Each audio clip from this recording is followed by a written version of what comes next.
في القربى صدق الله مولانا العظيم وبلغنا رسوله النبي الأمين المتين المكين المبين الكريم ونحن على ذلك لمن الشاهدين والشاكرين والحمد لله رب العالمين.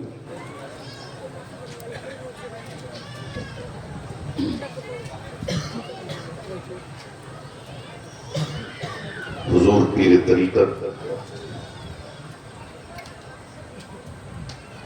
رہبر راہ شریعت گل گلزار چشتیت اولاد غوث الاعظم حضرت علامہ مولانا سید الشاہ خواجہ مسعود احمد صاحب قبلہ کلیمی دامت برکاتہم العالیہ والقدسیہ کی جلوہ گری ہے، اور ہم اور آپ اولاد نبی کے چہرے کی زیارت کر رہے ہیں۔ اسٹیج پر ہماری جماعت کے آپ کے علاقے کے بہت سارے علماء کرام موجود ہیں۔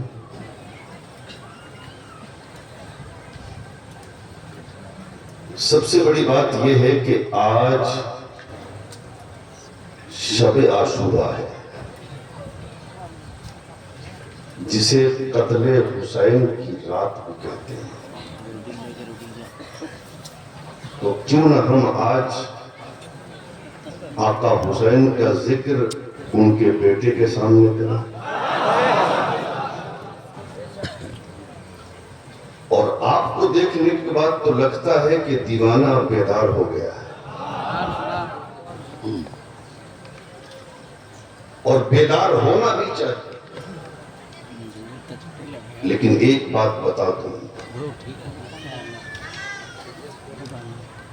ہندوستان میں بہت سارے پیروں کو ہم نے دیکھا ہے، اور یہ سوچیں گے کہ میں حضرت کے سامنے بول رہا ہوں۔ نہیں، خدا شاہد ہے، یہ جملے غائبانہ بھی میرے ہوتے ہیں، اور اس میں مبالغہ بھی نہیں، یہی سچائی ہے، یہی حقیقت ہے۔ میں نے بہت سارے پیروں کو دیکھا اور پیروں کا معائنہ کیا، تو پتہ چلا کہ لندن میں ان کی بلڈنگ،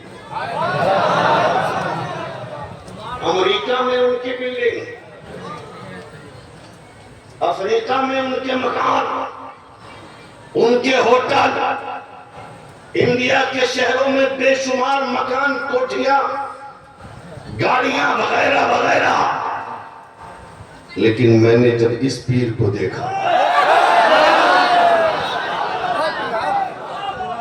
خدا کی قسم میں نے جب ان کو دیکھا تو ادھر ادھر بلی نہیں ہے، گلیاں چک میں مدرسہ،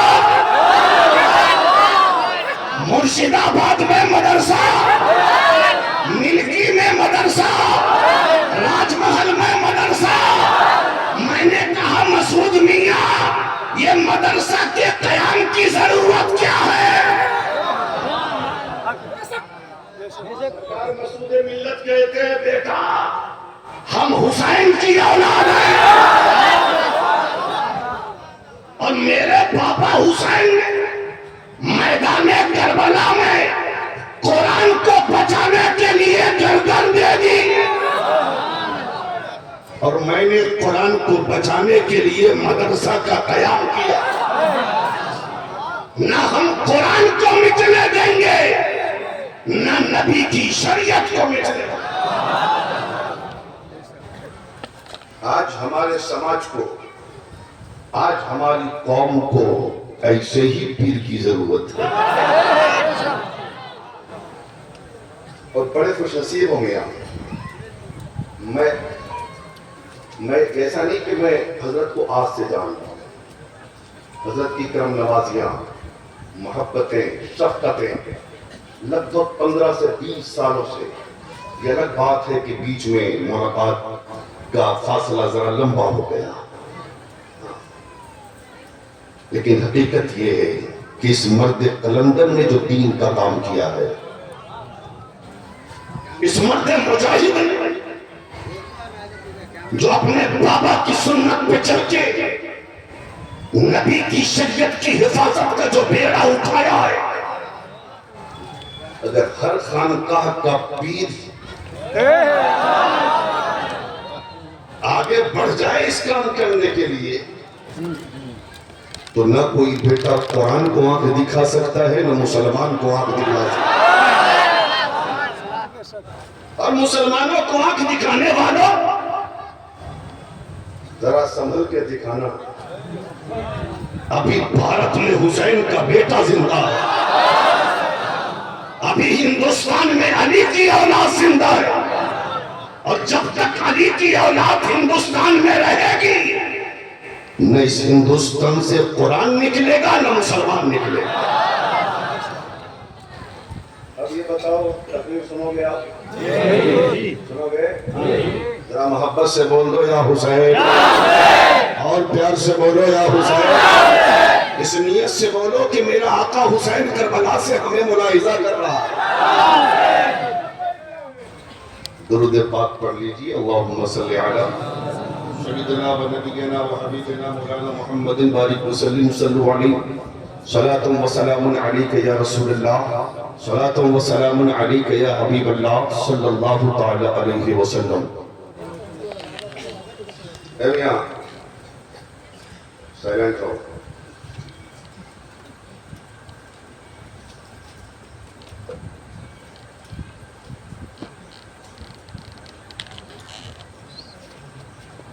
ادب سے سر کو جھکا کر حسین لکھتا ہوں، ادب سے سر کو جھکا کر حسین لکھتا ہوں، قلم میں عطر لگا کر حسین لکھتا ہوں، قلم میں عطر لگا کر حسین لکھتا ہوں. حسین نام سے کچھ ایسا عشق ہے مجھ کو، حسین نام سے کچھ ایسا عشق ہے مجھ کو، ہوا میں رنگ اڑا کر حسین لکھتا ہوں. اور میرے حسین کا سجدہ بڑا نرالا ہے، میرے حسین کا سجدہ بڑا نرالا ہے. اس ایک سجدے نے اسلام کو سنبھالا ہے، اس ایک سجدے نے اسلام کو سنبھالا ہے. اور جو بچ گیا، جو بچ گیا علی اکبر کی زد سے کربل میں، اسے تبسم اصغر نے مار ڈالا ہے، اسے تبسم اصغر نے مار ڈالا ہے. قتل حسین اصل میں مرگ یزید ہے، اسلام زندہ ہوتا ہے ہر کربلا کے بعد. حضرات، اللہ قرآن میں فرماتا ہے محبوب تم کہہ دو کہ میری وجہ سے تمہیں قرآن ملا، میری وجہ سے تمہیں اسلام ملا، میری وجہ سے تمہیں شریعت ملی، میری وجہ سے تمہیں قانون مصطفیٰ ملا، میری وجہ سے تمہیں جنت ملی، میری وجہ سے تمہیں رحمان ملا، میری وجہ سے تمہیں دین و دنیا کی دولت ملی.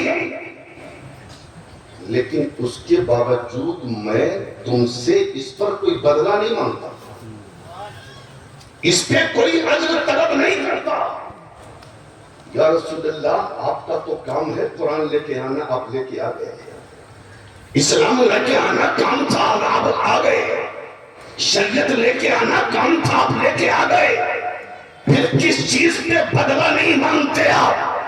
میرے آقا فرماتے ہیں میرے غلاموں، میں قرآن لایا اس پر بدلہ نہیں، میں دین لایا اس پر بدلہ نہیں، میں شریعت لایا اس پر بدلہ نہیں، میری وجہ سے جنت میں جاؤ گے اس پر بدلہ نہیں، میری وجہ سے رحمان ملا اس پر بدلہ نہیں، بلکہ بدلہ اس چیز کا مانگ رہا ہوں میرے غلاموں کہ میں نے تیرے لیے بہت آنسو بہائے ہیں، میں نے تیرے لیے کھانا بھی چھوڑا ہے، میں نے تیرے لیے پانی بھی چھوڑا ہے، میں نے تجھ تجھے بچانے کے لیے اپنا کنبہ قربان کیا ہے، اس لیے بدلا یہ کہ اے میرے غلاموں کوئی دوسری چیز نہیں چاہیے، بس اتنا کرنا کہ میری اہل بیت سے محبت کرنا، میری آل سے پیار کرنا۔ اسی لیے تو حضرت بیدم وارسی کہتے ہیں بیدم یہی تو 5 ہیں مقصود کائنات، بیدم یہی تو 5 ہیں مقصود کائنات، خیر النساء حسین و حسن مصطفیٰ علی۔ شب عاشورہ ہے، اس لیے ضروری ہے کہ آقا حسین کا ذکر ہو جائے۔ تیار ہیں آپ؟ ذرا زور سے بولتے یا حسین، اور زور سے بولے یا حسین۔ میرے آقا حسین کے بچپن کی تاریخ سناتا ہوں جس کا تعلق ڈائریکٹ کربلا کی تاریخ سے ہے، اگر اس کو نہ سنایا جائے تو معاملہ صحیح طریقے سے سمجھ میں نہیں آتا ہے۔ ذرا محبت سے بول دو یا رسول اللہ۔ 29 رمضان کی تاریخ مدینے میں ہے۔ کتنی رمضان کی تاریخ ہے؟ 29 رمضان کی تاریخ ہے۔ پوری دنیا کا معاملہ یہ ہے جب 29 رمضان کی تاریخ آتی ہے آپس میں سب مشورے کرتے ہیں، باتیں کرتے ہیں، آج عید کا چاند نکلنا چاہیے، اس لیے کہ 29 رمضان کے چاند کا معاملہ ہی الگ ہوتا ہے۔ 29 رمضان کو اگر چاند نکلتا ہے عید کی خوشیاں دوبالا ہو جاتی ہیں، عید کا مزہ دوبالا ہو جاتا ہے، عید میں خوشیاں بڑھ جایا کرتی ہیں۔ اس لیے بوڑھا بھی چاہتا ہے، بچہ بھی چاہتا ہے، جوان بھی چاہتا ہے، عورتیں بھی چاہتی ہیں، اور کوئی چاہے نہ چاہے روزے دار تو سوچتا ہے 29 ہو گیا 30 کی گنتی پوری ہو جائے، لیکن جو روزہ نہیں رکھتا، جو کہتا ہے میں سک نہیں پاتا ہوں، جو رمضان میں دن میں بیٹھ کر کھا لیا کرتا ہے، وہ سوچتا ہے 29 کو ہی چاند نکلنا چاہیے۔ 29 رمضان کی تاریخ مدینے میں ہے، سب لوگ آپس میں خوشیاں منا رہے ہیں۔ آج اگر چاند نکل آیا تو کل عید الفطر کی نماز پڑھی جائے گی، آج اگر چاند نکل آیا تو کل دو گانا ادا کیا جائے گا، آج چاند اگر نکل آیا تو کل عیدگاہ جایا جائے گا۔ اتنے میں دنیا نے دیکھا کہ سورج ادھر ڈوبتا ہے، ادھر مدینے کے آسمان پر عید کا چاند نکل آیا، عید کا چاند نکل آیا، ہر طرف خوشیوں کے شادیانے بجنے لگے، بوڑھا بھی خوشی منا رہا ہے، عورتیں بھی خوشی منا رہی ہے، جوان بھی خوشیاں منا رہے ہیں، بچے بھی خوشیاں منا رہے ہیں، لیکن اسی مدینے میں ایک بیٹی ہے جسے خاتون جنت کہا جاتا ہے، جسے شہزادی مصطفیٰ کہا جاتا ہے۔ نبی کی بیٹی نے پانی سے وضو کیا، پانی سے افطار کیا، اور افطار کرنے کے بعد خاتون جنت نے نماز مغرب کے لیے مصلی بچھا دیا۔ ابھی نیت باندھنا چاہ رہی تھی کہ گھر کے باہر سے امام حسن بھی آ گئے، گھر کے باہر سے امام حسین بھی آ گئے۔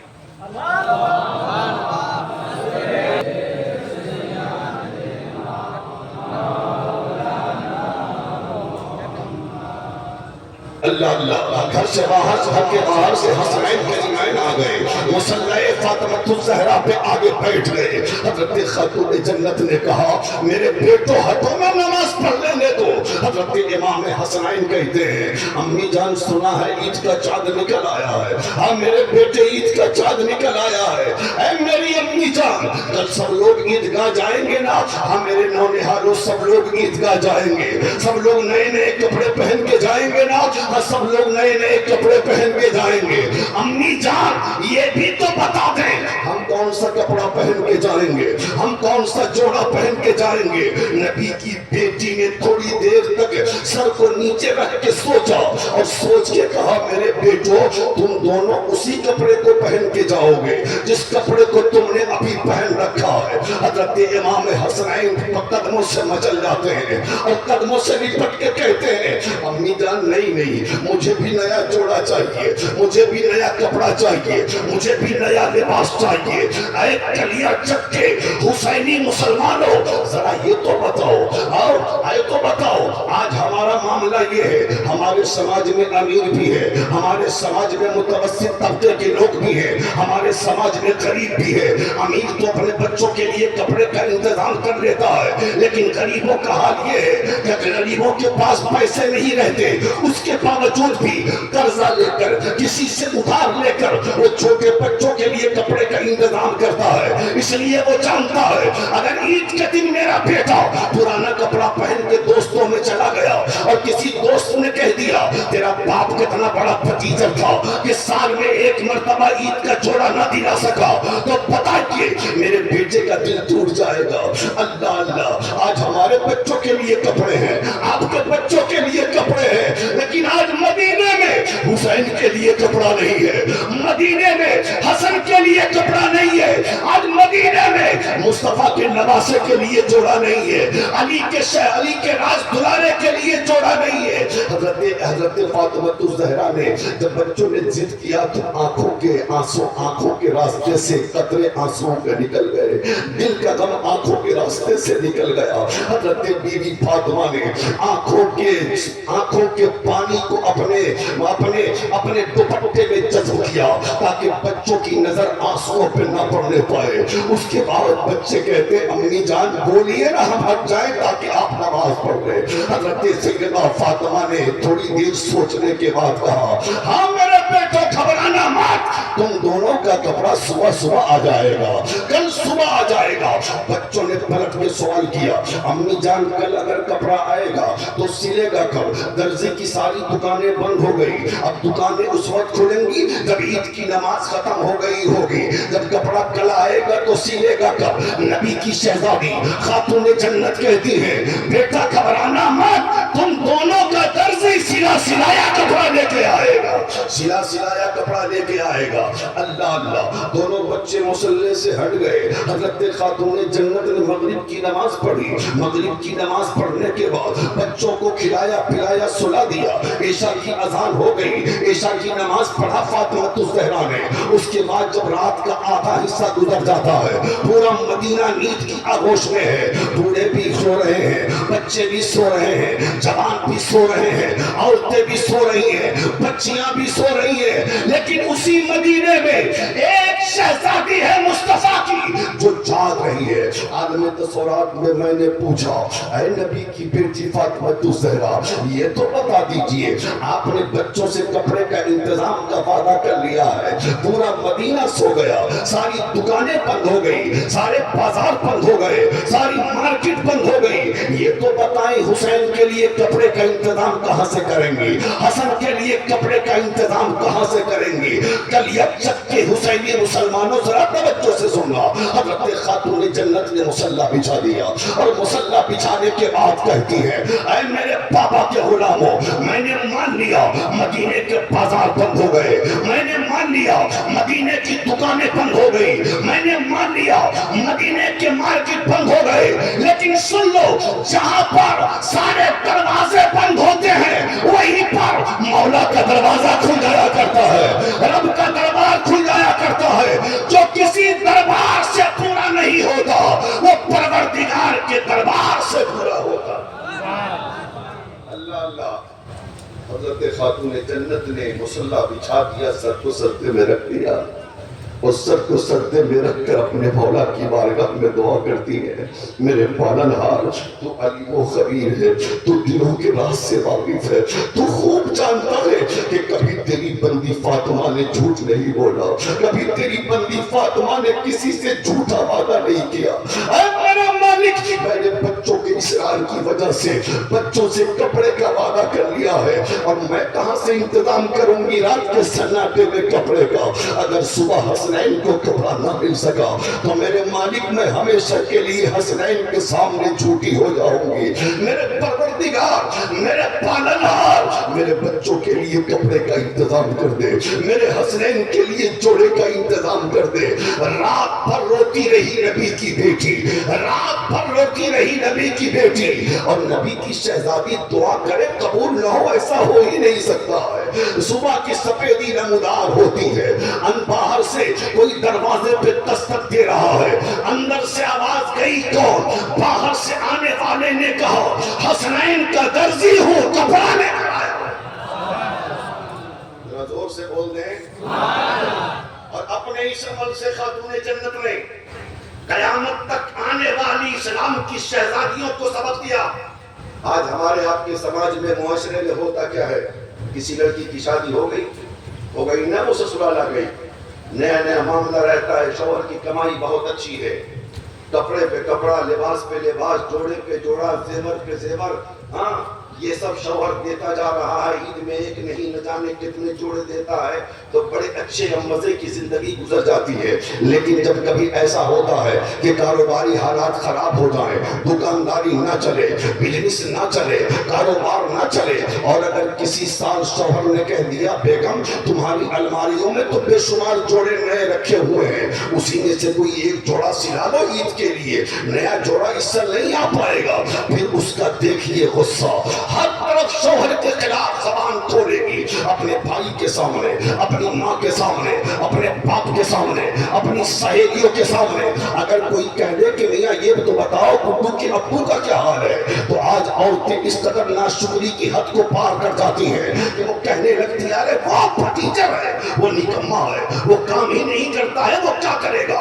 اللہ اللہ، حضرت خاتون جنت نے آنے والی عورتوں کو پیغام دیا، اے اسلام کی شہزادیوں، جب دل میں کبھی مصیبت کا پہاڑ ٹوٹے، جب زندگی میں کوئی پریشانی آوے، جب تمنائیں پوری نہ ہو، تو ایسے ہی رات کے سناٹے میں تم بھی مسلح گھر میں بچھا دینا، جیسے فاطمہ نے مدینے میں مسلح بچھایا ہے، اور کسی سے مت کہنا جیسے میں نے اپنے رب سے کہا ہے، تم بھی اپنے رب سے کہہ کر مانگ لینا، رب پورا فرما دے۔ اب تو بول دو یا رسول اللہ۔ حسین کا تذکرہ اور خاموشی، ارے یار کربلا والے کا ذکر، وہ بھی 10ویں محرم کی شب، اور خاموشی۔ ارے میاں جاگو جاگو حسینیوں جاگو، اور جاگنا پڑے گا، ذرا محبت سے بول دے یا حسین۔ دروازے پہ دستک ہوئی، اندر سے آواز گئی، کون؟ باہر سے آنے والے نے کہا حسنین کا درزی ہو، کپڑا لے کر آیا ہوں۔ اللہ اللہ اللہ، حضرت خاتون جنت نے دروازہ کھولا، اس کشت کو لیا جس میں کپڑا تھا، ہٹا، پردہ ہٹایا تو دیکھا 2 جوڑے ہیں، ایک جوڑے کا رنگ ہرا ہے، ایک جوڑے کا رنگ لال ہے۔ حسنین بیدار ہوئے، حضرت امام حسن نے ہرا پسند کیا، امام حسین نے لال پسند کیا۔ خاتون جنت نے سجدہ شکر ادا کر کے کہا مولا تو نے میرے اٹھے ہوئے ہاتھوں کی لاج رکھ لی ہے، تو نے میرے نونہالوں کے لیے کپڑے کا انتظام کر دیا۔ اب حسنین بھی خوش ہے، خاتون جنت بھی خوش ہے۔ حضرت فاطمہ الزہرا نے حضرت حسنین کو نہلایا دھلایا، آنکھوں میں سرما لگایا، بال میں کنگھا کیا، عطر میں معطر کیا۔ اب نئے کپڑے مصطفیٰ جان رحمت کے نواسوں کو خاتون جنت پہنا ہی رہی تھی، اتنے میں دنیا نے دیکھا کہ شب اسرا کے دولہا تشریف لا رہے ہیں، ہم سب کے آقا تشریف لا رہے ہیں۔ دور سے نواسوں کو نئے جوڑے میں دیکھا، مصطفیٰ فرماتے ہیں اے بیٹی فاطمہ یہ نیا جوڑا کہاں سے آ گیا، یہ نیا کپڑا کہاں سے آ گیا؟ حضرت خاتون جنت کہتی ہے اے بابا جان، اللہ اللہ کا رسول بہتر جانتا۔ اب یہاں پر رک کے ایک بات سمجھ لیں، خاتون جنت کا عقیدہ بھی سمجھیں۔ جب حضرت فاطمہ الزہرا سے بچوں نے کپڑے کا سوال کیا تو نبی موجود نہیں تھے۔ جب رات میں مصلی بچھایا خاتون جنت نے، مصطفیٰ موجود نہیں تھے۔ جب کپڑا لے کے آیا لانے والا، نبی موجود نہیں تھے، لیکن فاطمہ کہتی ہیں بابا جان اللہ اللہ کا رسول بہتر جانتا ہے۔ گویا کہ فاطمہ الزہرا کا یہی عقیدہ ہے کہ میرے بابا اگرچہ موجود نہیں تھے، لیکن جو نبی ہوتا ہے اس کے سامنے سے کوئی چیز چھپی نہیں ہوتی ہے۔ میرے بابا نہیں تھے لیکن پھر بھی سب جان رہے ہیں، سبحان اللہ، جان رہے ہیں۔ اور نبی نے بھی یہ نہیں فرمایا کہ بیٹی کیسی بات کرتی ہو، میں تو تھا ہی نہیں، مجھے کیا پتا، بلکہ میرے آقا فرماتے ہیں ہاں بیٹی فاطمہ، ہاں بیٹی فاطمہ سنو، جب رات کے سناٹے میں تم نے کپڑے کا وعدہ کر لیا اور بچوں کے لیے کپڑے کے انتظام کے لیے تم نے رات میں مصلی بچھا لیا اور رات بھر روتی رہی، تو رب نے جبرائیل سے کہا اے جبرائیل سدرہ پر بیٹھنے کا وقت نہیں ہے، جنت سے 2 جوڑے لے لو اور حسنین کے جاگنے سے پہلے فاطمہ کے گھر پہنچا دو تاکہ جب حسنین بیدار ہو تو ان کو کپڑا مل سکے۔ سبحان اللہ سبحان اللہ۔ اے میری بیٹی فاطمہ، کپڑا بھیجنے والا خدا، کپڑا جنت سے آیا تھا، اب کپڑا لانے والے جبرائیل ہیں، کپڑا لانے والے جبرائیل ہیں۔ اب ذرا شروع سے دیکھیے، حضرت خاتون جنت نے کہا تھا تم دونوں کا درزی سلایا کپڑا لے کے آئے گا، کپڑا لانے والے نے کہا حسنین کا درزی ہوں کپڑا لے کے آیا ہوں۔ اب مصطفیٰ فرماتے ہیں کپڑا لانے والا کوئی اور نہیں تھا، بلبل سدرہ تھے کپڑا لانے والے، سید الملائکہ تھے کپڑا لانے والے۔ پتہ چلا حسین اس ذات گرامی کا نام ہے جس کا درزی بن کر، جن کے خادم بن کر بلبل سدرہ سید الملائکہ جبرائیل امی آ رہے ہیں، جبرائیل امی آ رہے ہیں، ارے جن کے خادم بن کر جبرائیل آوے اس حسین کا مقام کتنا اونچا۔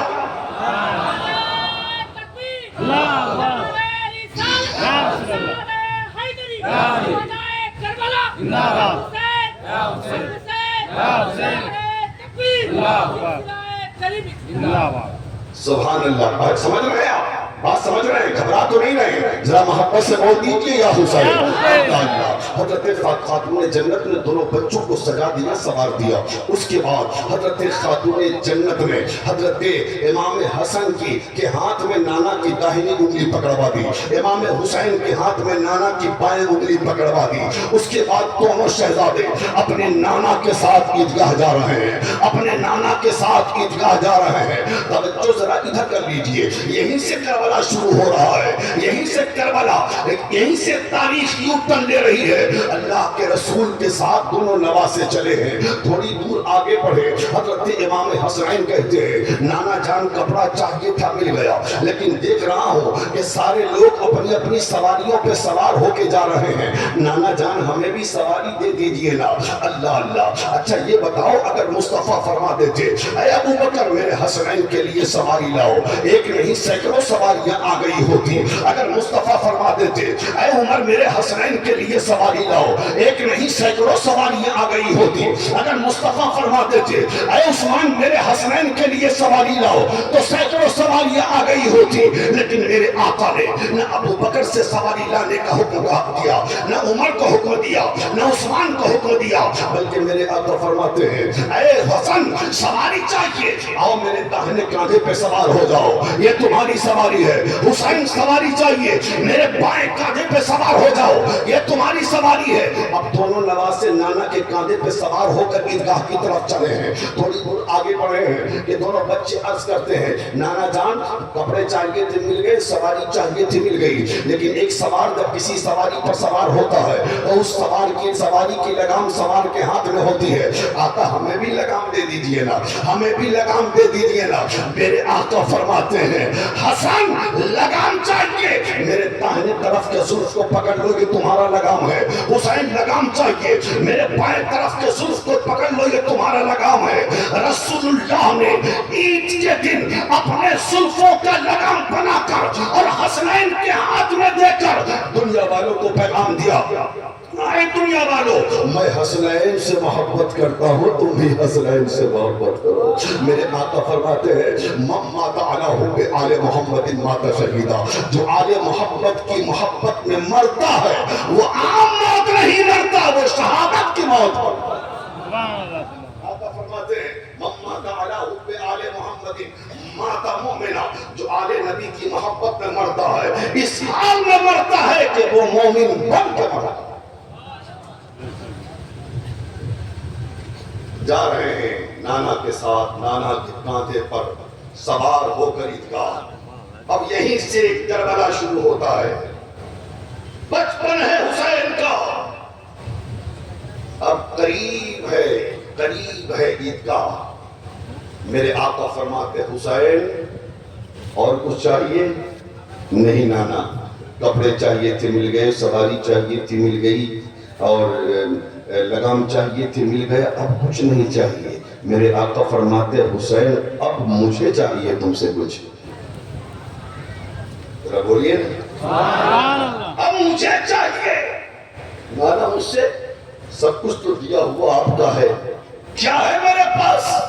حسین وہی جو ہے وہی تو مانگوں گا۔ آقا مانگ لیجئے نا، کیا مانگ رہے ہیں؟ کیا حسین دے گا؟ اے حسین دو گے نا؟ وعدہ کرو۔ نانا دوں گا۔ کہا کیا؟ کہا بتائیے نا کیا لیجئے گا؟ کہا ایک وعدہ تمہیں کرنا پڑے گا جس کو نبھانا بھی پڑے گا۔ حسین کہتے ہیں نانا وعدہ؟ کیسا وعدہ؟ کہا سن لو حسین، اس وعدہ کو پورا کرنے میں اپنا وطن بھی چھوڑنا پڑ سکتا ہے، چھوڑو گے؟ نانا چھوڑ دوں گا۔ اس وعدہ کو پورا کرنے کے لیے بھوکا بھی رہنا پڑ سکتا ہے، رہو گے؟ نانا رہ جاؤں گا۔ پیاسا رہنا پڑے گا، رہو گے؟ نانا رہ جاؤں گا۔ اس وعدہ کو پورا کرنے کے لیے 18 سال کا بھی لال دینا پڑ سکتا ہے، دو گے؟ نانا دوں گا۔ 45 سال کا بھائی بھی دینا پڑے گا، دو گے؟ نانا دوں گا۔ 22 سال کا بھتیجا دینا پڑے گا، دو گے؟ نانا دوں گا۔ 6 ماہ کا لال دینا ہوگا، دو گے؟ نانا دوں گا۔ آخر میں اپنی جان دینی پڑے گی، دو گے؟ نانا دوں گا۔ تب میرے رسول فرماتے ہیں حسین جلد بازی میں فیصلہ مت کرنا، سوچ لو۔ حسین کہتے ہیں سوچ لیا۔ رسول کہتے ہیں سمجھ لو۔ حسین کہتے ہیں سمجھ لیا۔ تب میرے رسول فرماتے ہیں حسین سننا، آج میں نے تجھے اپنے کاندھے پہ اٹھا کر اور بیٹھا کر میں نے تجھے عیدگاہ پہنچایا ہے۔ وعدہ کرو کہ کل میدان کربلا میں جب یزیدیت پنپتی ہوگی اور میری امت کی کشتی بیچ مدار میں ڈوبنے والی ہوگی، حسین وعدہ کرو میدان کربلا میں میری امت کی کشتی کو اپنے کاندھے پہ اٹھا کر کنارے سے لگاؤ گے، کنارے سے لگاؤ گے، میرے دین کو بچاؤ گے، میرے قرآن کو بچاؤ گے۔ حضرت امام حسین عرض کرتے ہیں نانا جان بس یہ چھوٹا سا وعدہ، بس یہ چھوٹا سا وعدہ، بس یہ وعدہ۔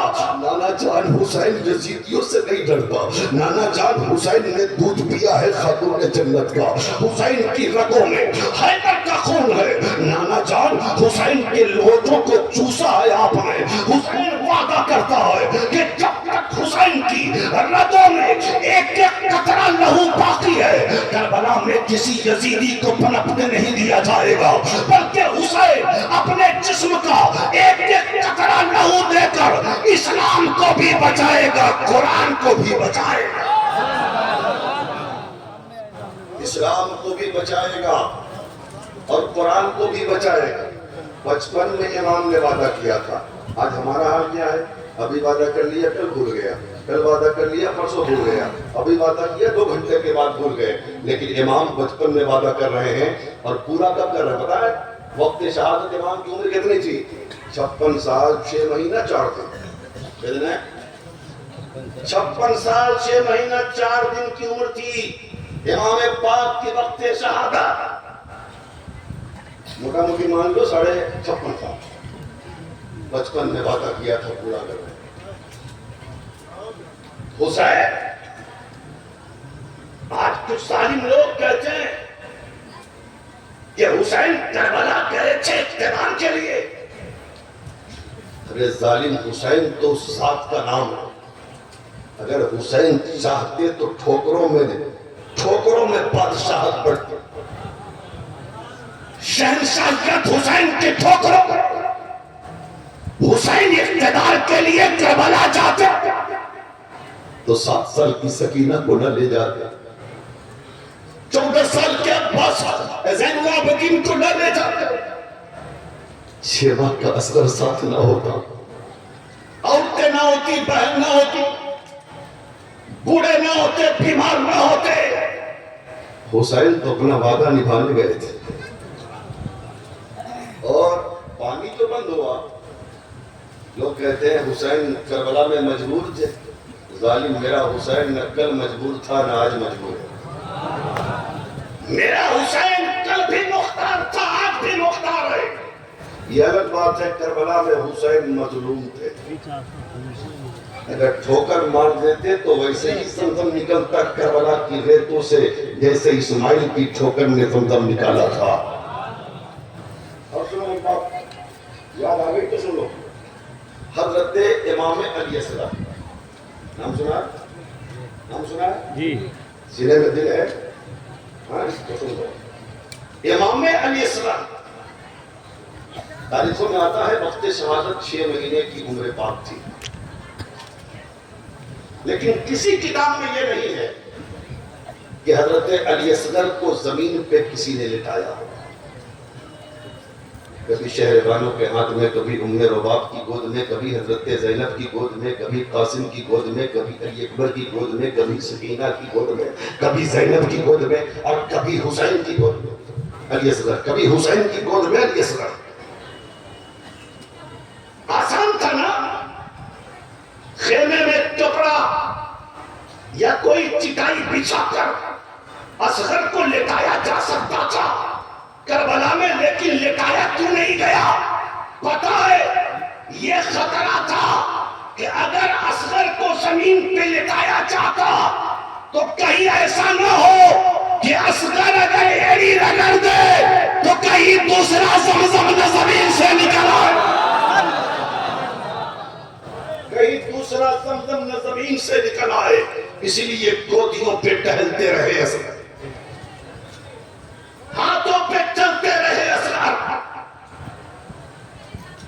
تو لوگ کہتے ہیں پانی بند ہوا، حسین چاہتے تو پانی. سنو، جب حسین کو چیلنج کیا ظالموں نے تو اجمیر سے حسین کے بیٹے نے آواز دیا. ذرا زور سے اور لحق کے بولو. جب امام حسین کو ظالموں نے چیلنج کیا تو حسین کا بیٹا معین الدین کی صورت میں اجمیر سے آواز دیتا ہے، ظالموں میرے آقا حسین کو چیلنج کرتے ہو کہ مجبور تھے، پانی نہ نکال سکے زمین سے، پانی پر حکومت نہیں تھی حسین کی. ارے سن، جہاں پر کلمہ پڑھنے والے ہوتے وہاں کرامت نہیں دکھایا جاتا. اگر حسین کی حکومت دیکھنی ہے تو اجمیر میں حسین کے لال کی حکومت دیکھ. پھر تغیراج نے پانی بند کر دیا. بند کرو پانی، نہیں ملے گا غریب نواز کے چاہنے والوں کو ایک قطرہ پانی. تو غریب نواز نے کہا بیٹا یہ کربلا نہیں ہے کہ چھوڑ دیں گے. ذرا زور سے بولو. کہا یہ کربلا نہیں ہے کہ چھوڑ دیں گے. یہ ہندوستان ہے، پیاسے رہنے والے نہیں ہیں. کہا اپنے مریض سے لے لے کٹورا. آج کی وہ کٹورا اجمیر میں کتنا بڑا کٹورا پتا ہے؟ کوئی دیکھا آپ لوگوں نے؟ نہیں دیکھا. میں بتا دوں اس میں 7.5 لیٹر پانی رکھا. کتنا؟ غریب نواز کے اس کاسے میں جس کاسے کو لے کر حضرت غریب نواز نے انر ساگر کو سمیٹنے کے لیے بھیجا تھا، اس کاسے میں 7.5 لیٹر پانی رکھا. اور آج بھی اجمیر میں. پھر تبھی راج چوہان سے کہا ظالم یہ کربلا نہیں ہے. بند کرتا ہے بند کر، پہرے لگاتا ہے لگا. لے لے کٹورا میرے لال اور چلا جا انا ساگر کے پاس اور کہنا چل تجھے غریب نواز نے بلایا. زمانے نے دیکھ لیا جس حسین کو مجبور کہا تھا کربلا میں ظالموں نے، اس حسین کا بیٹا اجمیر میں پورے انا ساگر کو ایک کٹورے میں سما رہا ہے اور سما کے بتا رہا ہے ارے جب اجمیر میں حسین کا بیٹا معین الدین اتنا بااختیار ہے تو کربلا میں حسین بھی بااختیار تھا. لیکن وہاں تو مقدر تھا کہ پیاسا رہنا ہے، بھوکا رہنا ہے. اور وہ شہید کرنے والے کون تھے؟ کلمہ پڑھنے والے تھے، نماز پڑھنے والے تھے، قرآن پڑھنے والے تھے. وہ جانتے تھے یہ حسین ابن علی ہے.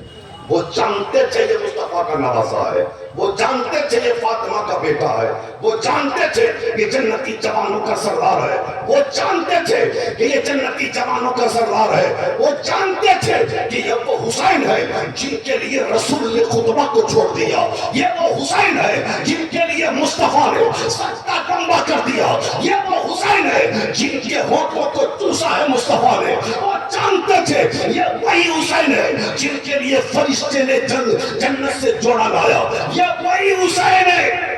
لیکن اقتدار کی ہوس تھی، اقتدار کی لالچ تھی، اسے اندھا بنا دیا تھا، اس لیے لڑنے چلے آئے میدان کربلا میں۔ آج لوگ کہتے ہیں یزید جیت گیا، میں کہتا ہوں کربلا میں جو جیت گیا، جو بچ گیا وہی ہار گیا، جو کٹ گیا وہی جیت گیا۔ اچھا ایک بات اور بتا دوں جو آپ سمجھیں گے، سانحہ کربلا کے بعد حضرت موجود ہیں، سانحہ کربلا کے بعد، اچھا آپ کے محلے میں کوئی یزید نام کا ہے؟ نہیں، آپ کے شہر میں، پورے ہندوستان میں، پورے ملک میں؟ میں تو کہتا ہوں یزید کو سچا ماننے والے بھی یزید اپنے بیٹے کا نام کسی کا یزید نہیں رکھا۔ اگر خدا نہ خواستہ کسی نے دھوکے سے اپنے بیٹے کا نام یزید رکھ دیا تو سال بھر تو بچ جائے گا کسی طریقے سے، لیکن 10 محرم کو تو کسی حال میں بچنے والا نہیں ہے۔ لوگ کہیں گے پہلے محلے کے یزید کا خاتمہ کرو تب کربلا چلیں گے۔ کھولی کا نام سنا ہے؟ آج تک کسی کو دیکھا ہے کہ کھولی نام ہو، شمر نام ہو، ابن زیاد کسی کا نام ہو؟ نہیں نا۔ اور حکومت کہتے کسے ہیں؟ اسی مجمع میں، اسی مجمع میں بہت سارے نام ایسے ہوں گے جو میرے آقا حسین کے نام پہ ہوگا، کسی کا نام اصغر ہوگا، کسی کا نام اکبر ہوگا، کسی کا نام عون ہوگا، کسی کا نام محمد ہوگا، کسی کا نام عباس ہوگا۔ ارے یزید مٹ گیا، یزیدیت فنا ہو گئی، حسین زندہ تھے، زندہ ہے، قیامت تک حسین زندہ ہے۔ سمجھ رہے ہیں؟ تو سرکار مسعود ملت نے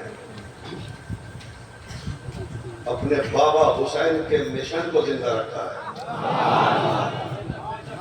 امام نے گردن کیوں دی؟ قرآن بچا رہے، اسلام بچا رہے، شریعت بچی رہے، نبی کا دین بچا رہے۔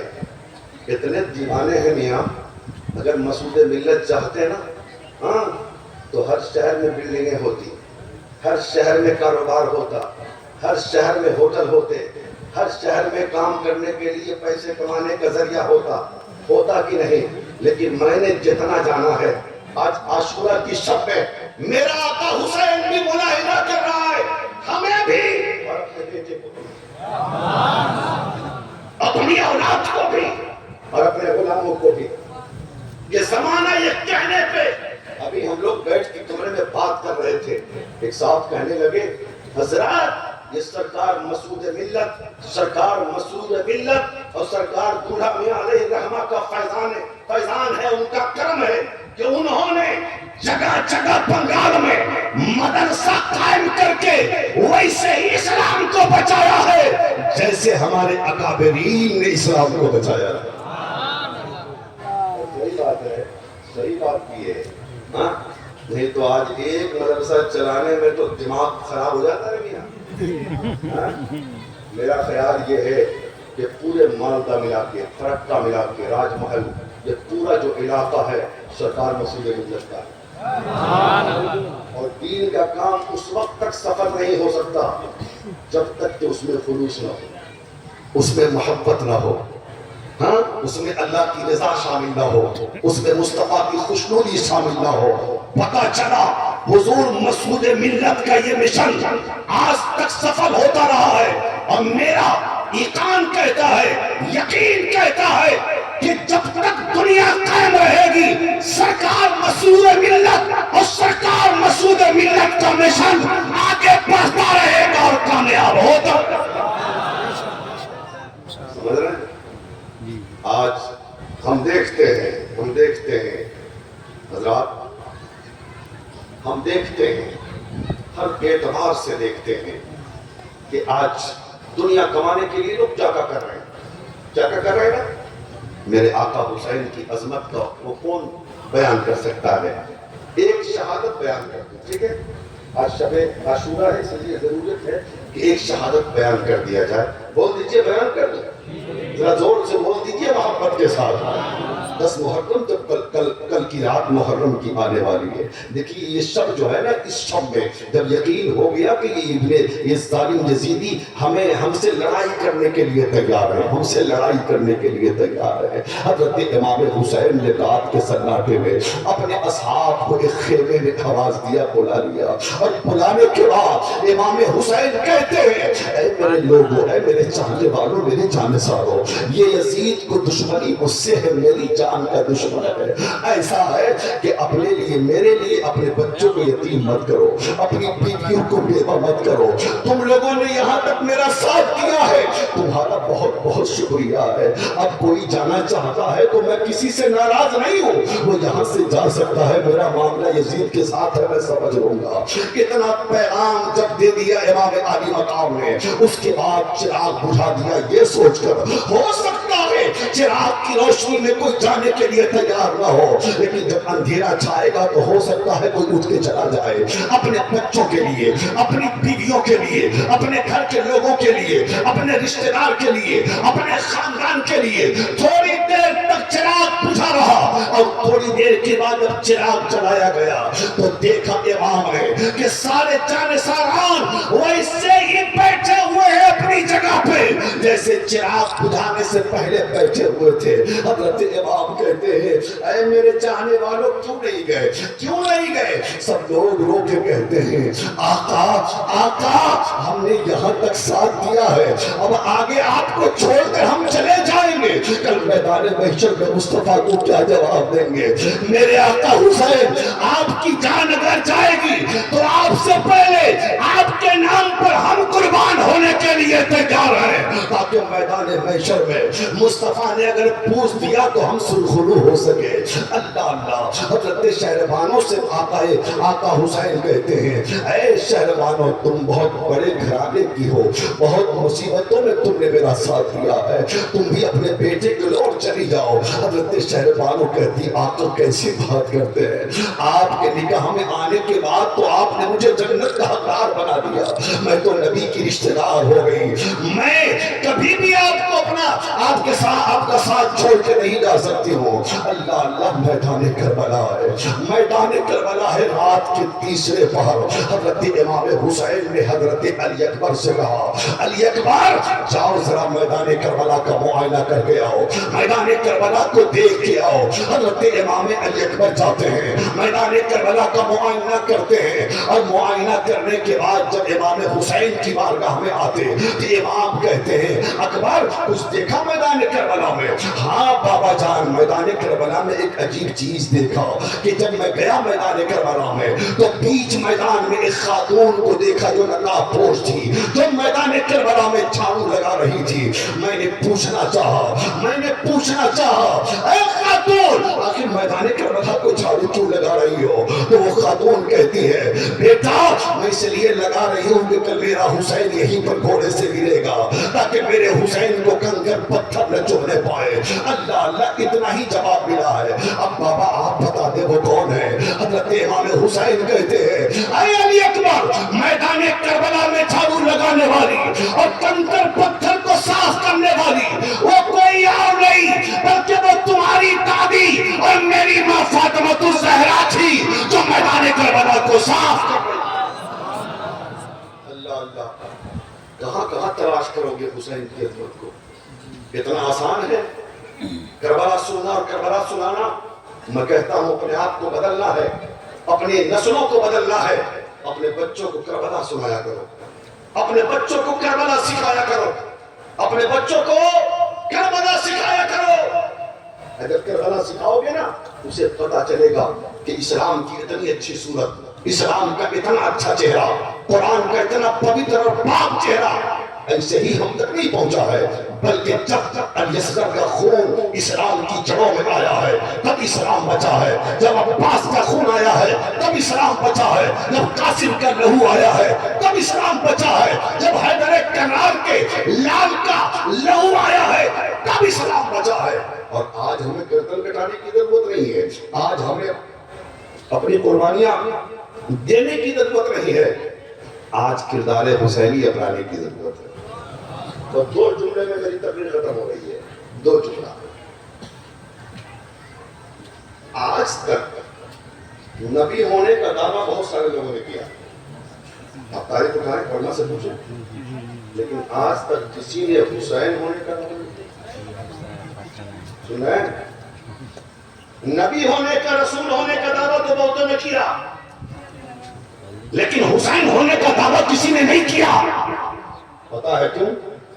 اس لیے کہ جانتا ہے کہ اگر حسین ہونے کا دعویٰ کریں گے تو 18 سال کا بیٹا دینا ہوگا، اگر حسین ہونے کا دعویٰ کریں گے تو 45 سال کا بھائی دینا ہوگا، اگر حسین ہونے کا دعویٰ کریں گے تو 6 ماہ کا لال دینا ہوگا، اگر حسین ہونے کا دعویٰ کریں گے تو وطن چھوڑنا ہوگا، اگر حسین ہونے کا دعویٰ کریں گے تو اپنی قربانی دینی ہوگی۔ اس لیے نبی ہونے کا دعویٰ تو بہتوں نے کیا، لیکن حسین ہونے کا دعویٰ کسی نے نہیں کیا۔ اسی لیے تو ایک ہندو عورت حیدرآباد میں تقریر کر رہی تھی، بھاشن کر رہی تھی، بھاشن کرتے کرتے اس نے مسلمانوں کو ایک چیلنج کیا تھا، اے مسلمانوں، اتنا بڑا مجمع ہے، بہت سارے مسلمان ہیں، ایک سوال کا جواب دو۔ لوگوں نے کہا کیا سوال ہے ہندو عورت تمہارا؟ کہا یہ بتاؤ کہ ایک حسین پیدا ہوا تھا 1400 برس پہلے مدینے میں، ایک حسین پیدا ہوا تھا 1400 برس پہلے مدینے میں، کیا بات ہے 1400 برس ہو گئے آج تک دوسرا حسین نہ پیدا ہو سکا؟ ظاہر بات ہے جب سوال ہوا تو پورا سناٹا، کوئی جواب دینے والا نہیں، کوئی اٹھنے والا نہیں۔ دوبارہ اس عورت نے چیلنج کیا مسلمانوں کو، پھر بھی کوئی نہیں اٹھا۔ جب تیسری مرتبہ اس نے چیلنج کیا تو ایک بوڑھا، چہرے پہ داڑھی، سر پہ ٹوپی، اسلامی لباس، وہ کھڑا ہوتا ہے اور کہتا ہے اے ہندو عورت بتا تیرا سوال کیا ہے؟ وہ کہتی ہے میرا سوال یہ ہے، ایک حسین پیدا ہوا تھا 1400 برس پہلے مدینے میں، آج تک دوسرا حسین کیوں نہ آیا؟ اس کا جواب بتا۔ تو وہ مسلمان کہتا ہے، ضعیف آدمی، وہ کہتا ہے اے ہندو عورت میں تیرے سوال کا جواب دیتا ہوں۔ کہا جواب دے دو، کیا جواب دے رہے ہو؟ وہ پورا کہتا ہے اے ہندو عورت دوسرا حسین تو پیدا ہو جاتا لیکن فاطمہ جیسی کوئی ماں نہ رہی، فاطمہ جیسی کوئی نہ ماں رہی۔ اگر فاطمہ جیسی ماں ہو جائے تو زمین پر دوسرا حسین بھی پیدا ہو سکتا ہے۔